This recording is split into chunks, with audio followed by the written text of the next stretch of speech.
શહેરમાં મારામારી ચોરી લૂંટફાટના કિસ્સાઓ વધી રહ્યા છે. ફરી એકવાર લીલેરિયા એપાર્ટમેન્ટ એ સમાસાવલી રોડ પર જે એપાર્ટમેન્ટ આવ્યું છે ત્યાં જ મારામારીના સીસીટીવી ફૂટેજ સામે આવ્યા છે.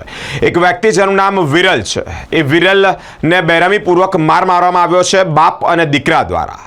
હર્ષિલ અને જીતેશ જે આ બાપ દીકરો છે તેઓ દ્વારા જ વિરલને માર મારવાના આક્ષેપની સાથે સાથે સીસીટીવી ફૂટેજ પણ સામે આવ્યા છે. વિરલ દ્વારા આક્ષેપ કરવામાં આવી રહ્યા છે કે આ જે બાપ દીકરા છે તેઓનો ત્રાસ અહીંયા વધારે છે, તે લોકોની દાદાગીરી પણ વધારે છે. પાર્કિંગ મુદ્દે ન જેવી બાબતે અથડામણ થઈ, માહોલ ગરમાયો અને ગરમાયો એ કક્ષાએ કે જ્યારે વિરલ તેને વાત કરી કે આ પાર્કિંગ અહીંયા નહીં થાય, કે ઘણી બધી રીતે ઘર્ષણ થયું, ચર્ચાના અંતે ઘર્ષણ થયું, તેમાં વિરલને બેરમીપૂર્વક માર મારતા સીસીટીવી ફૂટેજ સામે આવ્યા છે. મિત્રો, પોલીસ કમ્પ્લેન્ટ પણ કરવામાં આવી છે. બાપ અને દીકરા એટલે કે જીતેશ અને હર્ષિલની પોલીસે ધરપકડ પણ કરી છે.